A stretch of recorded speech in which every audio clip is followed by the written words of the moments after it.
So since we said a story about the Baal Shem Tov, we'll go with another story. The Baal Shem Tov, Alav Shalom, he had a unique ways of teaching his students different things. And one day he told his students, you need to learn how to eat for Shem Shamayim. You need to learn how to eat for the sake of heaven. Now, we've all learned the concept of you need to learn Torah for the sake of heaven, meaning not to become a rabbi, not to become a famous speaker, not to tell people you know more than them, but rather for the sake of heaven just because it's a mitzvah. So to learn Torah for the sake of heaven, that we understand. But to eat for the sake of heaven, what? I do 2 brachot instead of 1? I'm already doing brachot. It's not enough? No. You have to eat for the sake of heaven. How can we learn how to eat? He goes, go to the village, find out a person, Moishele. Go to his house, ask him to host you for a few days, and you'll learn. So the Talmidim go into the village, and they ask, anybody know who Moishele is? The Rabbi says, what do you want with Moishele? Why would you even want to, what do you have with Moishele? He goes, no, you need to meet him. The rabbi sent us. He goes, he lives in that house. And go, suit yourself. So, they went to the house, they knock on the door, they see a big guy. One of those people he looks like he ate a couple of people. Like one of those people. Answer the door, say, hello, how can I help you? Oh, listen, we were just here in town and we're wondering if you maybe could host us, we could stay by you. So yeah, okay, come, have a seat. I'm just about to eat, so you can join me. Okay. So, they sit down and they see a feast. A feast on the table. Enough for 50 people. But he is by himself. And he has a feast. He says, yeah, you can have some if you want. So he gives each one a normal sized plate. And he has an entire turkey. And he has steak. And he has chulet. And he has spaghetti. And he's got this. He's got all types of things. And they're looking like, who else is coming here? When is he going to eat all this? This is for like a week. And they start seeing Moshe start eating. And it's revolting. First of all, it's never nice to see people eat. But aside from that, to see somebody eat a lot, ugh. Now, unless you love the person, then it's cute. But other than that, anyway, they start seeing this giant eat. And he's eating and eating. And they already finished. They finished normal food. And he's eating and eating and eating and more. And then he finally finished the big plate. And they figure, okay, Shtabach Shemo, he finished. He must be full already for a week. He moves the plate. It's like shelf system. And he continues eating and consuming more. And you're like, Ribono Shel Olam, how does his stomach fit all of this? He's a big guy, but it just seems like he just doubled his weight. How? Final 2 hours he's eating lunch. 2 hours. But not 2 hours because there's a nice conversation going, a few chidushim here and there. Nothing. Eating for 2 hours straight. After 2 hours, they want to vomit already, but what are you going to do? They have to be there. They're still trying to figure out. Maybe the Baal Shem Tov sent us to the wrong address? Like, what can we learn from this behemah, this animal? Okay, listen, we got to pray. You guys pray? Yeah, we pray. And they're thinking to themselves, pray that we get out of here as soon as possible. Okay, we pray. Okay, we go pray. They go pray. As soon as the prayer is finished, okay, yalla guys, we finished prayer. We got dinner. What? What do you mean? Gotta eat. Dinner. My wife ate dinner. I'm thinking, what? They get to the house. Only a couple hours have passed. There's food, bigger than the last serving. And for 2 more hours he's eating. 2 more hours he's eating. Now, they look around the house, there's no books. So this guy is not a Talmid Chacham, like this guy is he's eating like, Rabbi Lazar ben Rabbi Shimon, the sage from the Gemara, was also enormous, and he would eat an enormous amount. And somebody complained to Rabbi Shimon Bar Yochai, says, your son is eating so much. He goes, no, watch him eat. I'm the one that gives him the food. But look what he does after he eats. After they saw him eat as much as he did, he learned Torah for 30 hours straight, standing. 30 hours straight. No breaks, no cigarette breaks, no this break, no that break, 30 hours straight. Rabbi Shimon knew that his son was kadosh. He needed all the strength in the world to learn Torah the way he did. Anyway, so this guy prayed, eating. They figure, you know what, he must be a Tzadik Nistar, like a hidden Tzadik. All the books are probably behind the walls. So we're going to all pretend we're going to go to sleep. We're going to pretend we're going to go to sleep.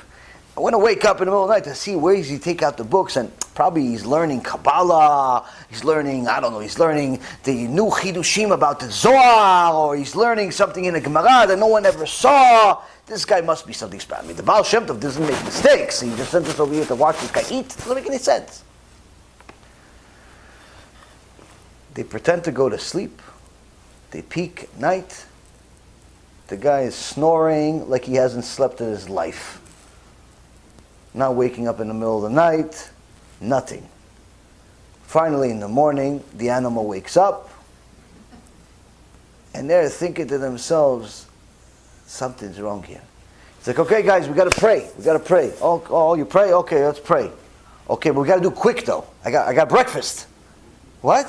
You're still hungry from yesterday. You're thinking to themselves. Yeah, come on. Let's go, guys.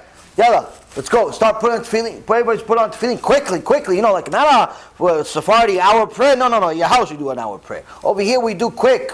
25 minutes, half hour, we're finished. Pray quick. All right, got breakfast. I'm hungry. Finish praying. Got a feast like he never ate in his life. 2 hours he's eating. Every meal is 2 hours. Just to afford the food, you have to have a lot of money. But needless to say, a big stomach. But this guy's eating, and they don't understand. After watching this for 3 days, every day, 3 huge meals, no Torah whatsoever, keeps the basics of mitzvah, like, I'll say Birkat HaMazon, and I'll put on tefillin, but nothing more than average. Nothing. That's not can't even call him a Talmid, needless to say, Talmid Chacham. After 3 days, they couldn't take it anymore, and they told him, listen, what is this? Like, why do you eat so much? Because the Baal Shem Tov sent us here. He told us that you're a holy person. But all we're seeing is you eat. What makes you so holy? So the big Moshe says to them, he says, I don't know why he thinks I'm holy, but I can tell you why I eat so much. He said, years ago, my father was a very righteous man. He did different business. We would go from door to door, selling little things to different people. Whatever he had, he would sell. If he had sacks to sell, he would sell sacks. If he had toys to sell, he'd sell toys. Different things he would sell just to make a living. Very honest person, very righteous person.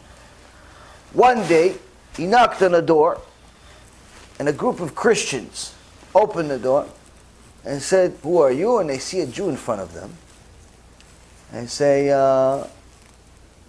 did you ever hear about Yoshke? Did you ever hear about this? Isaiah 53, Daniel 9, all this nonsense that they do for the same thing for hundreds of years. The trick hasn't changed. And he says to them, yeah, I know about all that nonsense that you teach. I'm not interested. No, but don't you know about Yoshke? He said, yeah, I know. Imach shimo v'zichro, he tells them. May his name be blotted out. Because that's what he knows. The rabbi says, you mentioned Yoshke's name, you have to insult it. Gemara says, it's a mitzvah from the Torah to make fun of idol worship. So he's fulfilling a mitzvah, telling them to their face, Imach shimo v'zichro, this Yoshke of yours. Now they got angry. Like, what? They grabbed him, and they said, listen, if you don't now convert to Christianity, we're going to burn you alive. In front of your family, we're going to burn you. He says, I'm never converting. They tied him up. and they burned him alive. Burned him alive. And the kid, the Moishele now today, he says, I saw the whole thing. And I said to myself, my Abba died on Kiddush Hashem. My Abba died on Kiddush Hashem, but he was such a little guy. It took 5 minutes for him to die. 5 minutes, the whole body was consumed. You know what I'm going to do? I'm going to eat so much, so when these Reshaim, these missionaries come to me one day, I'm going to be so big and so fat, it's going to take hours to burn my body so I can fulfill the mitzvah even longer. And he says to them, every day, I eat as much as I can, and I also pray for them to come to me and tell me to die for the sake of Hashem. The Talmidim of the Baal Shem Tov says, now we know why you're Kadosh. Now we know why you're Kadosh. B'Shem Hashem Na'aseh v'Natzliach, we're very excited to offer you the new Be'ezrat Hashem app 3.0. It's a newer, faster app, full of Torah, lots of Kedusha by the Shiurim that we do, myself, Rabbi Ephraim, Rav Chaim, where you'll have also newer features where you're able to use the app while you're using other applications on your phone. You'll be able to share the lectures directly from the app. You'll be able to donate online and support our Kiruv and our Torah work that we're doing. And the most exciting feature is that you'll be able to actually ask questions directly on the app and get answers from the rabbis directly from the app. This is something unprecedented, and Baruch Hashem will be able to offer it. Thank you again for all of your support. Check it out. Make sure you have the kosher Torah that will re-energize your neshama each and every single day. Call to B'chava Tzlacha.